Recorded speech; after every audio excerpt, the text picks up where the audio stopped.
प्रतिबिंब जनमानसांचे। अहिल्यानगर जिल्ह्यात 29 लाखांचा बेकायदेशीर मांगूर मासा जप्त, 4 जण ताब्यात। केंद्र सरकारने प्रतिबंधित केलेल्या मांगूर माशांची मोठी तस्करी उघडकीस आली असून शिर्डी पोलीस ठाणे हद्दीत आज 3 मार्च रोजी नगर स्थानिक गुन्हे शाखेने धडक कारवाई करत तब्बल 29 लाखांचा मुद्देमाल जप्त केला। या कारवाईत 4000 किलो प्रतिबंधित मांगूर मासा आणि 25 लाखांचा ट्रक जप्त करण्यात आला असून 4 आरोपींना ताब्यात घेण्यात आले आहे। सोमनाथ घारगे, पोलीस अधीक्षक अहिल्यानगर यांच्या आदेशानुसार स्थानिक गुन्हे शाखेने सापळा रचत नगर मनमाड महामार्गावरील निमगाव बायपास येथे WB 25 M 5023 क्रमांकाचा ट्रक पकडला।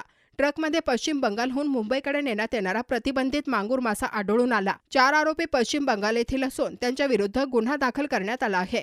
मत्स्य विकास अधिकाऱ्यांनी माशांची खात्री करून ते प्रतिबंधित असल्याचे स्पष्ट केले। जप्त मासे कायदेशीर प्रक्रियेनंतर नष्ट करण्यात आले आहेत। बेकायदेशीर मासेमारी व तस्करी विरोधात पोलिसांनी दिलेला हा मोठा इशारा मानला जात आहे। पुढील तपास शिर्डी पोलीस करत आहेत। नवीन बातम्या आणि ताज्या घडामोडींसाठी आजच आपल्या चॅनलला सबस्क्राईब करा